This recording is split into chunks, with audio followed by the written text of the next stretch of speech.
Okay hi, so since many days मी Bigg Boss किंवा the 50 or Splitsvilla किसी का भी मैंने रिव्यू नहीं डाला, ठीक है. There are various reasons for it. One of them is the ongoing war situation and everything. So and I was travelling as well, ठीक आहे. सो आज आपण बिग बॉस मराठी बद्दल बोलूया. लास्ट एपिसोड मी जो पाहिला तो आजचाच एपिसोड होता. त्याच्यामध्ये राकेश बापट अख्ख्या सीझन मध्ये मला फक्त हेच बोलताना दिसलाय, मी तुला ऑडियन्स पॉईंट ऑफ व्ह्यू सांगतो, आणि हे तो का बोलते कारण तो ऑडियन्सच आहे. पूर्ण शो मध्ये he is an audience only. त्याचा काही इनपुट नाहीये. राकेश सावंतमुळे राकेश दिसतोय आणि इंडिव्हिज्युअली राकेश बापट कोण आहे काय we have no idea. He is playing such a safe game and a stupid game. I feel that he should just go out. जर कोणी द 50 बघत असेल तर द 50 मध्ये जसा करण पटेल आहे तसा इकडे राकेश बापट आहे. I don't understand what is wrong with these experienced actors. Like they don't have any enthusiasm to play and that is why they fail very badly. I really want to say that I'm feeling extremely bad for Ruchita and Vishal both actually. Initially first half of the episode I was feeling bad for Ruchita. But then ज्या प्रकारे विशालला captaincy मधून बाहेर काढलं आणि he was also kind of upset. So I am like feeling bad for both of them. आता या situation मध्ये आपण ब्लेम कोणालाच नाही करू शकत. I feel Vishal at some point of time tried to play a game by telling Ruchita की मला तू आवडतेस वगैरे वगैरे.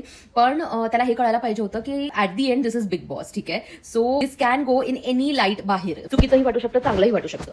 नाव रुचिताच तर हा पहिला रियालिटी शो वगैरे आहे. तिच्याकडनं हे रॉ रिॲक्शन एक्सपेक्टेडच होतं. But I want to say that जेवढी मोठी डील बनवली जाते या गोष्टीची बाय संस्कृतीवर बाय बोथ ऑफ देम नाहीये तेवढं. आय डोंट फील की एवढं हेट्रेड आहे. म्हणजे मला आठवतंय बिग बॉस सीझन 7 मध्ये ज्याच्यामध्ये गौहर जिंकली होती त्याच्यामध्ये दॅट तनिषा अँड अरमान ते लोक पण एकत्र होते. They had I think huge age difference. त्यांचंही काही चाललं नाही बाहेर आल्यावर, but they had a connection. Similarly Shamita Shetty and Rakesh Bapat started with a connection in Bigg Boss itself. So I don't feel की या गोष्टीचं एवढं मोठं डील करायची गरज आहे. आय थिंक विशालचं रिॲक्शन थोडं टॉक्सिक वाटतंय की तू म्हणजे त्यांनी एक लाईन बोलली की तू रोज थोडी माझ्या नजरेतनं पडू नकोस ना, तू पूर्णच पड एकदाच नजरेतनं. That was very sad. Like you don't hurt somebody in that way, है ना. I think Ritesh should come and like give his opinion on this, that okay, do not stress guys, relax. Coming back to the game, I feel that yes, people are really against Vishal because he comes across as very powerful and very opinionated and तो मांडवली करायला जात नाही. जर तो against आहे तर तो against आहे. आणि ही जी भेट त्याला मिळतीये कॅप्टन न बनण्याची जी भेट आहे, that is because he was all the way always loyal with his story. He was the only person in Ruchita I guess, but moreover he only